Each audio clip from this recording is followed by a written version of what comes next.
প্রিয় শিক্ষার্থী বন্ধুরা, আসসালামু আলাইকুম। আজ আমি তোমাদের স্বাস্থ্য সুরক্ষা বইয়ের ৩১ পৃষ্ঠা, ৩২ পৃষ্ঠা ও ৩৩ পৃষ্ঠা এই ছক তিনটির সমাধান করব। তো আমরা প্রথমে ৩১ পৃষ্ঠার ছকটির সমাধান করি। এখানে দেয়া আছে, শরীরের যত্ন নিতে যেই গুরুত্বপূর্ণ তথ্য ও ধারণাগুলো আমি নিজের জীবনে কাজে লাগাতে চাই। তো এখানে হেডলাইন হলো, স্বাস্থ্য মেলায় যা শিখলাম। এখানে একটি স্বাস্থ্য মেলা আকারে একটা গল্প দেয়া আছে। তোমরা এই গল্পটি সুন্দর করে পড়ে নিবে, তাহলে এই ছকগুলো পূরণ করা তোমাদের কাছে অনেক সহজ হয়ে যাবে। তো আমরা এই ছকটি পূরণ করব। স্বাস্থ্য মেলায় যা শিখলাম, শরীরের যত্ন নিতে যেই গুরুত্বপূর্ণ তথ্য ও ধারণাগুলো আমি নিজের জীবনে কাজে লাগাতে চাই। নিয়মিত শরীর চর্চা করা, প্রতিদিন নিয়ম মেনে শরীর চর্চা করব। পর্যাপ্ত ঘুমানো, প্রতিদিন ৮ থেকে ১০ ঘন্টা ঘুমানো। পরিমাণ মতো খাবার গ্রহণ, পুষ্টিকর খাবার খাবো শরীরে শক্তি যোগানোর জন্য।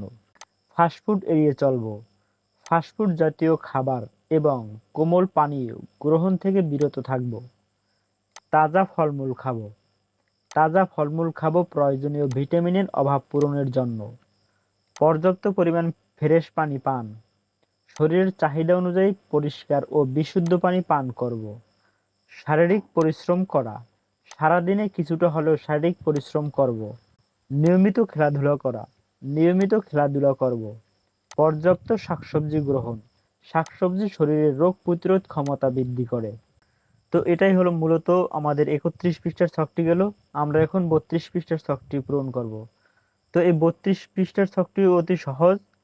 মনের যত্ন নিতে যে গুরুত্বপূর্ণ তথ্য ধারণাগুলো আমি নিজের জীবনে কাজে লাগাতে চাই।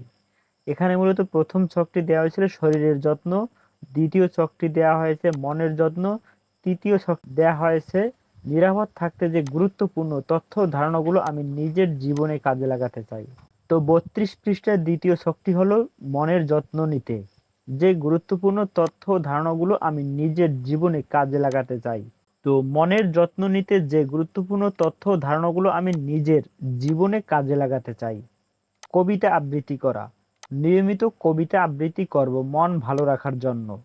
গান গাওয়া, গুনগুন করে গান গাইলে মন ভালো হয়ে যায়। পরিবারে গল্প করব, সবার সাথে গল্প নিজের অনুভূতি ভাগ করার মাধ্যমে মানসিক প্রশান্তি লাভ করা যায়।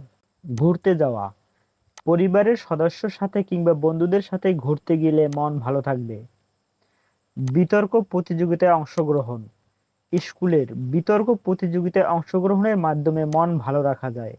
গল্পের বই পড়া, নিয়মিত পাঠ্য বইয়ের বাইরে গল্পের বই পাঠ করার মাধ্যমে মানসিক প্রশান্তি লাভ করা যায়। শখের কাজ করা, শখের কাজের মাধ্যমে মানসিক তৃপ্তি লাভ করা যায়। পারিবারিক কাজে অংশগ্রহণ, পারিবারিক কাজে অংশগ্রহণের মাধ্যমে মানসিক প্রশান্তি আসে, পারিবারিক বন্ধন দৃঢ় হয়। ডায়েরিতে নিজের অনুভূতি লিপিবদ্ধ করা, ডায়েরিতে নিজের দৈনন্দিন অনুভূতি লেখার মাধ্যমে মন ভালো করা যায়। তো আমাদের দ্বিতীয় ছকটি পূরণ করা হলো। এবার আমরা ৩৩ পৃষ্ঠার ছকটি পূরণ করব। এখানে দেয়া আছে, নিরাপদ থাকতে যে গুরুত্বপূর্ণ তথ্য ও ধারণাগুলো আমি নিজের জীবনে কাজে লাগাতে চাই। তো এখানে নিরাপদ থাকতে যে গুরুত্বপূর্ণ তথ্য ও ধারণাগুলো আমি নিজের জীবনে কাজে লাগাতে চাই। অনিরাপদ সম্পর্ক এড়িয়ে চলা, অনিরাপদ মনে হয় এমন মানুষের সাথে দূরত্ব বজায় রাখা। একা একা বাইরে না যাওয়া, কোনো প্রয়োজনে বাইরে গেলে কারো সাথে যাওয়া। অপরিচিত ব্যক্তিদের এড়িয়ে চলা, অপরিচিত ব্যক্তিদের দেয়া কোনো খাবার বা অন্য কিছু গ্রহণ না করা। সন্ধ্যার পর বাইরে না থাকা, রাতের অন্ধকারের বিপদগুলো এড়াতে সন্ধ্যার পরে বাহিরে না যাওয়া উচিত। প্রিয় শিক্ষার্থী বন্ধুরা, আমাদের ৩৩ পৃষ্ঠার তৃতীয় ছকটি পূরণ করা হলো।